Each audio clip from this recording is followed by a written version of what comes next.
Hello, family. Welcome back to this safe space where we nourish our body, soul, and spirit. Karibu sana. If you are new here, you are most welcome. And today, I feel like this message is for someone who's been asking, God, what are you doing in my life? Have you ever gone through something painful, confusing, even unfair, and you just couldn't understand why? Like things are not making sense. Unaona tu vitu zinaenda vile hukupanga, vitu zinaenda vile hukutarajia. Have you ever been in that situation? But what if actually God is ahead of you? Today's insight comes from the book of Genesis, chapter 45, verse 7.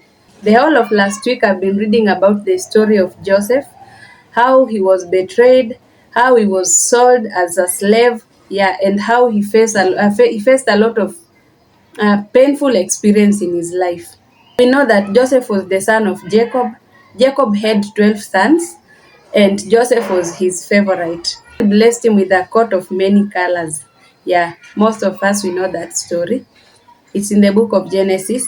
Yeah. So his elder brothers plotted of killing him, plotted of harming him, and even one suggested of that they should kill him. Yeah, so wakaanza kupanga venye wataambia baba yao wamuue, alafu wapange vile wataenda kuambia baba yao. Yeah, and so on and so forth. Then Joseph was sold as a slave in Egypt. Alafu pia in Egypt alifuatwa tu na mikosi bado. There is this woman, Potiphar's wife. Alimdanganyia story, so ended up in prison. So you can see Joseph went through a lot of confusion, he went through a lot of pain, he went through a lot of unfair treatment. In the book of Genesis chapter 45 verse 7, this is where our insight is coming from. This is Joseph talking to his brothers. And he said to them, "But God sent me ahead of you to preserve for you a remnant on earth and to save your lives by a great deliverance." So, this is Joseph speaking to his brothers, the same brothers who sold him, the same brothers who betrayed him, the same brothers who made Joseph to be a slave, the same brothers who made Joseph to be imprisoned. Joseph went through so much. He was sold to slavery. He was falsely accused by Potiphar's wife. He was even thrown into prison. So we can see clearly that Joseph went through a rough time. Hakukuwa na smooth life yake ama growing up, because by the time he was being sold as a slave, he was only 17 years. So life yake haikukuwa smooth, na sasa hivi wenye wanaongea they are old. Ni watu wazima sasa hivi, hadi Joseph ameoa kona watoto. You can read that story in the book of Genesis.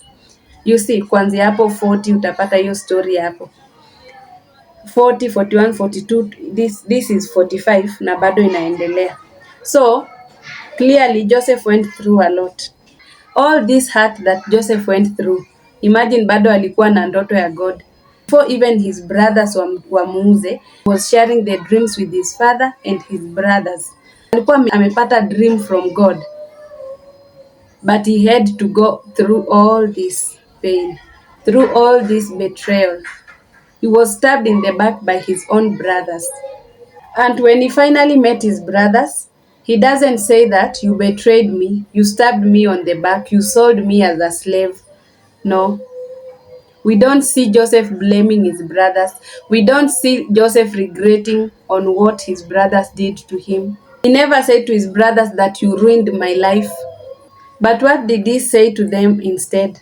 God sent me ahead of you to prepare a remnant. Imagine. I've written down some lessons that I've learned from this story of Joseph and his brothers. Specifically, the answer that Joseph gave to his brothers. But God sent me ahead of you to preserve for you a remnant on earth and to save your lives by a great deliverance. That is Genesis 45 verse 7.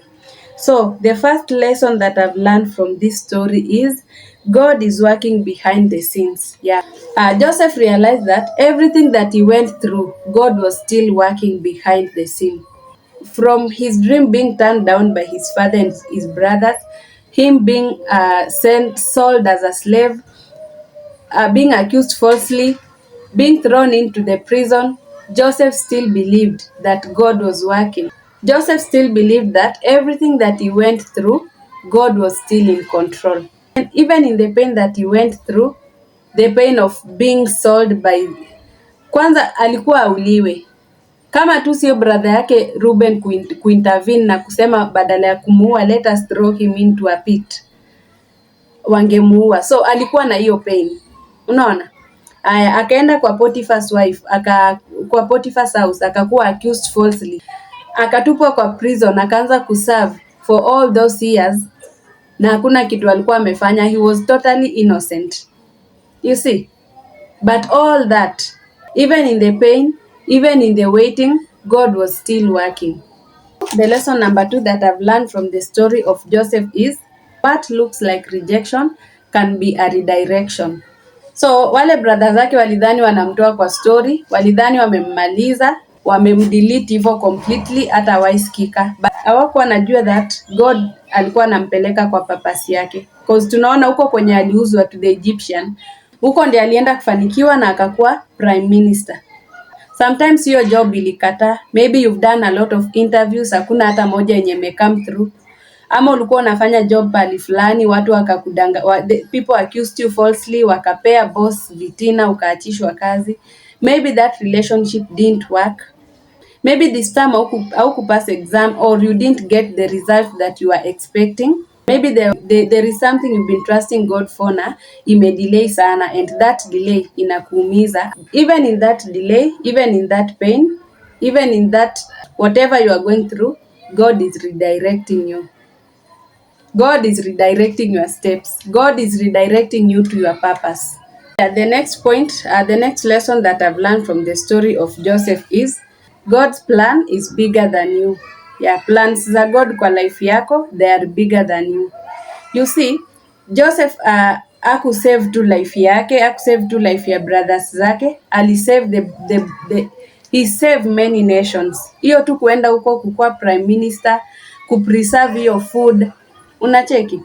Joseph alisave life ya watu wengi. If you read that story, different nations, different people from different nations walikuwa nakujia nini? Walikuwa nakuja kubuy food Egypt. God was preparing Joseph for a greater mission. Si hata it wasn't about himself alone. It wasn't about his family alone. It was to save many nations, kwa sababu many lives were saved because of Joseph.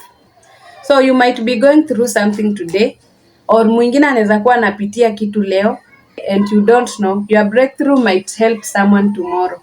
And this reminds me of the book of Jeremiah 29:11. It tells us that, for I know the plans I have for you, plans not to harm you, but to give you a hope and an expected end. You see, God has good plans for us. God has good plans for me. No matter the situation you are in right now, no matter what you are going through right now, no matter the betrayal, no matter the rejection, no matter the pain, no matter how much you are feeling that the person you trusted a lot amekulet down. Even when you don't understand the process, God understands the plan. God has a good plan for you. Amesema, our God is not a man to lie. He has said it and he will do it. He has good plan for us. God has a good plan for us to give us a hope and an expected end. What does that mean for us?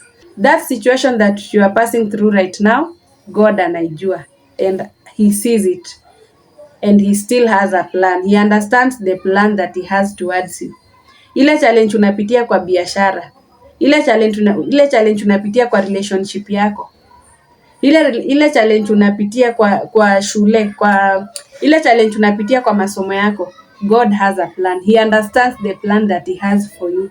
Ile challenge yenye unapitia kwa health yako, God has a plan. The situation that you are passing through, God sees it. The delay that you've been through, and una feel, this thing imedelay sana, God is in it. Even in that confusion, God is not absent. Unaweza feel ni kama mbona God hataki nifanye hii, mbona God hataki nipate hii.